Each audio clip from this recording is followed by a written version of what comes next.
बागेश्वर धाम के महंत धीरेन्द्र कृष्ण शास्त्री ने हाल ही में कहा था कि भारत हिंदू राष्ट्र है।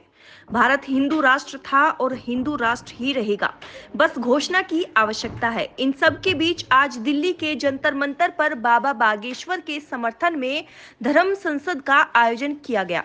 सुबह 10 बजे से साधु संत और आम लोगों की भीड़ जुटने लगी थी। इस आयोजन को लेकर एक पोस्टर भी जारी किया गया था, जो सोशल मीडिया पर खूब वायरल हुआ।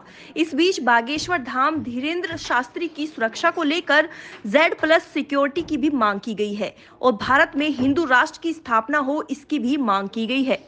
धाम के जो गुरु हैं धीरेन्द्र शास्त्री, उन पर हमेशा से ही रोप प्रत्यारोप जो है वो लगते आ रहे हैं। काफ़ी समय से वो सुर्खियों में भी हैं और उनकी जो प्रक्रिया है, जो उनकी काम करने का तरीका है, उसको कई जो लोग हैं, कई संस्थाएं हैं, उसको जादू टोने का नाम भी दे रही हैं। तो इसी को लेकर आज जंतर मंतर पर उनके समर्थन में प्रदर्शन किया जा रहा है। हिंदू महासभा के जो नितिन उपाध्याय जी हमारे साथ हैं, इस वक्त हम उनसे पूछना चाहेंगे, सर किस विषय को लेकर आज आप यहाँ धरने में पहुँचे हैं? देखिए, हमारे युवा संत, देश के क्रांतिकारी संत, जो भगवे का परचम देश के साथ में पूरे विदेशों में भी लहरा रहे हैं, समाज सेवा के हजारों कार्य करते हैं, चाहे वो गौ माता की सेवा हो, हिंदुओं को एक करने की बात हो, कैंसर हॉस्पिटल हो, कन्याओं का विवाह हो, आदिवासियों के क्षेत्र में जाकर कथा करते हैं, घर वापसी करा रहे हैं।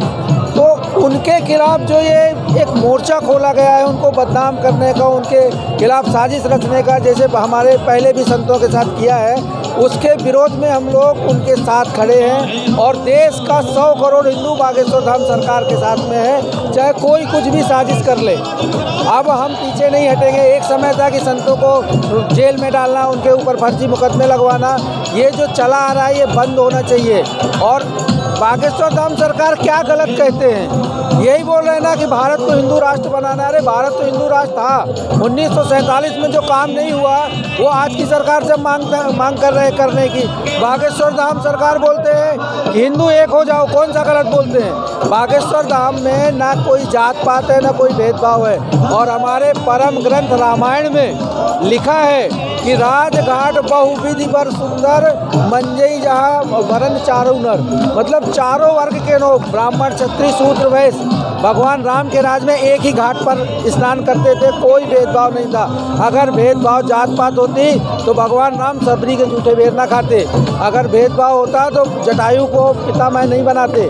तो ये भेदभाव यहाँ के राजनेता डाल रहे हैं और हमारे बागेश्वर धाम हिंदुओं को एक करने की बात करते हैं, और जो होती रहना चाहिए हम उनका समर्थन करते हैं। धीरेन्द्र शास्त्री जिस तरीके से अपने बेबाक जो उनकी बोलने की प्रतिक्रिया है, उनको लेकर काफ़ी चर्चा में रहते हैं और उनसे उनके जो विरोधी हैं वो भी उनके खिलाफ हो चुके हैं। और उनकी सुरक्षा को लेकर आज Z सिक्योरिटी की भी यहाँ पे मांग की जा रही है कि उनकी जान को खतरा है, ऐसा ये आपके लोग महसूस कर रहे हैं। उनको Z सिक्योरिटी, कितनी सच्चाई है इस बात? कोई भी सनातन धर्म की बात करता है तो जो विरोधी है उस पर आघात करते हैं।